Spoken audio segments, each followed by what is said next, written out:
I'm good. I'm still very tired, I think. We got back home at like 3:30 from Newcastle and I'm like, oh Yeah, my it gosh. looks like you're playing a lot of shows at the moment.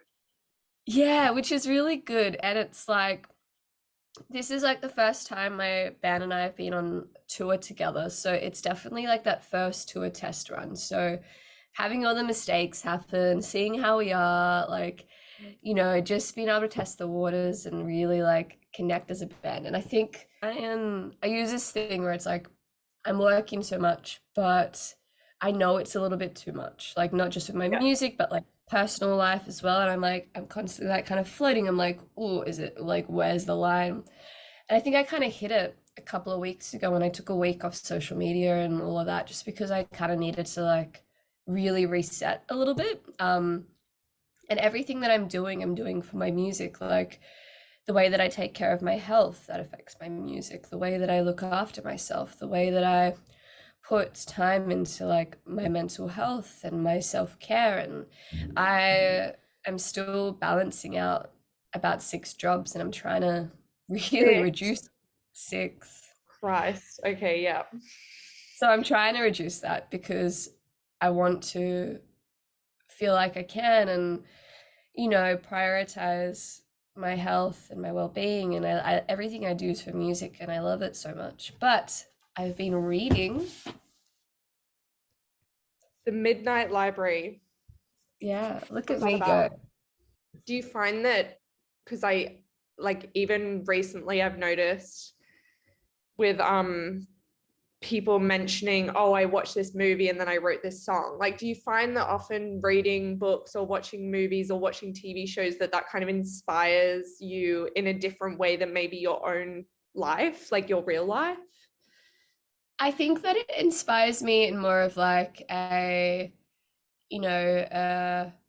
context to create rather than a context to inspire. So reaching back over to Sick of You, I love the movie 10 Things I Hate About You, the one that I love it. And when I wrote that chorus, it came out from my own experiences, but the emotion that I had, I drew that creative idea from the movie because she writes this poem and she's like listing all these things that she hates, but really at the end of it, she doesn't hate anything at all. And Sick of You is like that list. The whole chorus is, I'm sick of what you do. I'm sick of feeling used. I'm tired.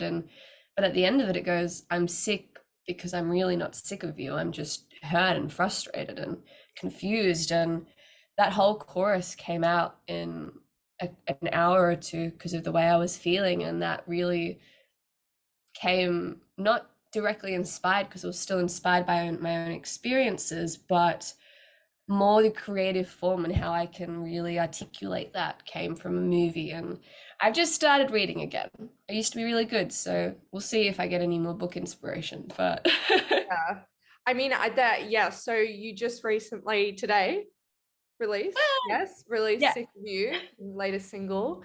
And yeah, when I was listening to it, it kind of reminded me of that movie, 10 Things I Hate About You, where it's just like that scene, especially where, it's not, I feel like I mean, it's the whole Shakespearean, like it's based off that, right? With the Taming of the Shrew, right? yeah, Where yeah. it's like this woman hates this man, but really she's in love with him. It's a very real feeling of like you said, where it's like sometimes you just get so sick of being sick of someone. Like I think that Yeah. that is a very, like, whether it's a heartbreak or something you're going through with a friendship, I think you've also kind of touched on where it's just like it doesn't even have to be romantic. Like sometimes you're just Yeah. like going through a relationship with someone and you become more sick of the situation and the what has come of it than the actual person themselves. Like, 100%. And everything that I write in that chorus, it's I'm sick of what you do. I'm sick of feeling used.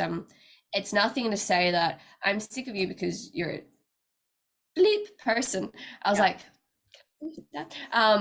and that's really important, and that's why I wanted to create it because it applies not just to a romantic context, but it applies to just any sort of relationship, really. And the main idea in that song comes from the feeling of a shift happening in a relationship, whether that's, you're friends with someone for such a long time, then all of a sudden they do something that kind of shakes really everything. And that's a situation that I got put into, and I didn't really know how to handle it. And I just drew all my emotions out in my music. And yeah, I remember like when I wrote that, I just took it all out, and I still have the voice memos from it because I keep all my voice memos.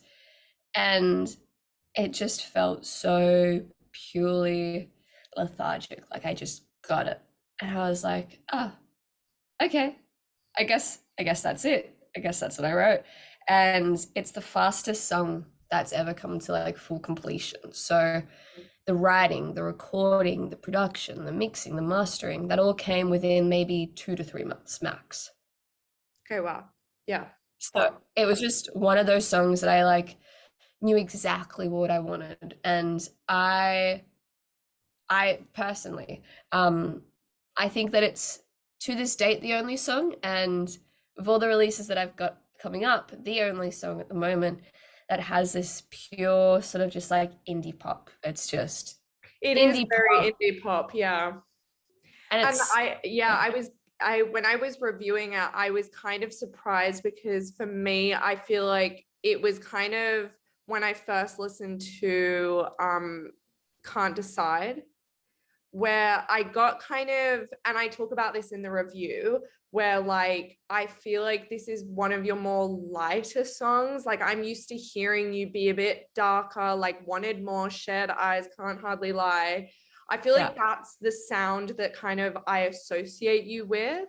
And like yeah, so when I pressed play, I was surprised because I was like, this is very kind of pulled back to like the Sarah that I usually feel like I associate with you with that kind of darker sound.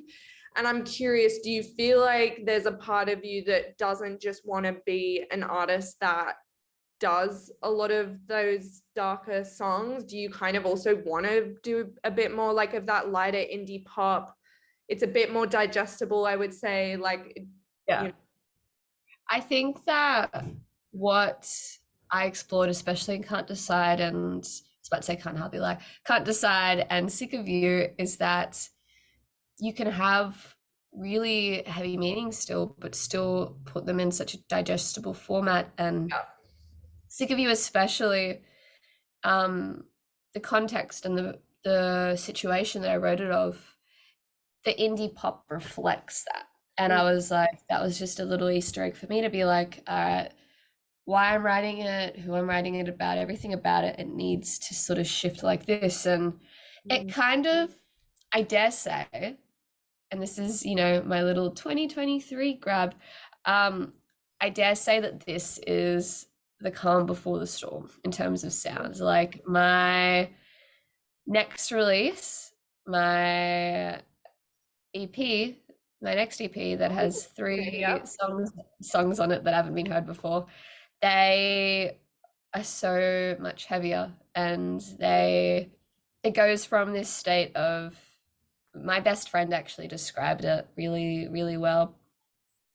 2022, the releases I feel like were more of that sense of processing and pain and that heaviness. These two releases come from a moment of calm, Mm. and that always happens. There's this moment of like, yeah, everything's okay. And then all my releases next year, I showed him in the car, and he described it as that sense of mania. Everything's crashed. Everything is, you can only take so much. And mania. And I think that's a really good way to put it. For the first time in my music, you don't just hear pain, you hear anger, you hear that whole process of that. And I have been so lucky because not only is the EP all done, but the two releases after that are all done. And I'm really taking a lot of time to focus on the visuals and how I want to represent that, and really getting that right. And yeah, it's definitely the calm before the storm. this moment of, I don't know if you have it too, but it's like when just before everything goes wrong, you're like, oh, this is kind of nice. Nothing's happening. What do you mean nothing's happening? Can't decide, sick of you. And then pew. Yeah. And look, I think you're right. Lyrically, Sick of You is still very much that kind of dark, deep lyrical content that Yeah. you've done in every song. Like, I definitely don't think that that ever changes, but I do think this sound of this song feels that kind of lighter indie pop sound, which you said. Yeah. And I guess my only thing is that I I feel like vocally I would have liked to have hear you change it up a bit, because I feel like Yeah. you kind of went in with like that nice smooth sound with the reverb, and I think I would have just liked a bit more like joltiness, awkwardness, because I agree that like it's good to do the calm before the storm. I kind of like that for you. I also think that like I could see you doing that a lot in your future releases, where it's like, because you're right, you do a lot of dark stuff, so it's nice to pull back sometimes. And I also think it also represents your life, where it's like you do go through stuff and it is a calm before the storm. But I think seeing you flip between light and dark and those like sonic shades, I think you also need to show that vocally, because I feel Yeah. like I couldn't hear the change in the dark and the light. It still felt like you were kind of wanting to be in the dark when you should have been in the Yeah. light. I No, it all that's, sounds yeah. very like abstract. I think that's the best I way to love put that. it. But it's Yeah. like I feel like for you it actually is a challenge to be on the lighter end and be in that indie pop. I don't think that that's comfortable for you. I actually think you feel more comfortable in that kind of like more indie rock, or like just something that is a bit harder. And 100%. like, yeah, do you feel that? I definitely do. And I love the way that you're like, the way you articulate like what you feel about the song. Like, I want that. I want to hear what you think of it and what you think you'd want next time. And I want to, just as an artist, as a person, like I want to be challenged and brought things up to me. Like I love that. So thank you as well for sharing what you think of it just so well. But no, I definitely feel more comfortable in the dark, and I definitely vocally, a lot of the new songs definitely show a lot more of my vocals, which I think that I do covers all the time. I do cover gigs on the weekends. I sing so many other songs, and I definitely wanted to show off what I can do vocally a lot more in Mm, the way that I can express myself, because I think there is a vast difference to when people hear me live and people hear me on recording, because that power goes. And I get it a lot. I had someone come up to me last night at the gig and be like, which was so lovely. She was like, oh, I've never heard a voice like yours before. It's so powerful. Then I had a gig a couple of weeks ago, and and another girl came up to me and was like, I love your voice. I could hear it doing jazz, but you were doing like pop rock. And I was like, that mm. is so sick. Like, I Sorry, yes, I really, think I said indie rock before. You're not indie rock. I meant pop rock, but yes. no, I get that. I feel like you said that before. I was like, nope, wrong one. But no, I completely agree. And yeah, I'm really excited for what's coming up. And I think there was a part of me that was definitely like writing all this stuff. And I was writing so much before Sick of You even came out and finishing it all. And I was like, oh, I know what's after Sick of You, but you've still got to let Sick of You come out, if that makes sense. Like, I Yeah. was like, oh, I know what's coming. I know what's next. But Can't I rush the process. You got to let it. 100%. There was just a little bit of me that was like, oh, it's right there. It's right there.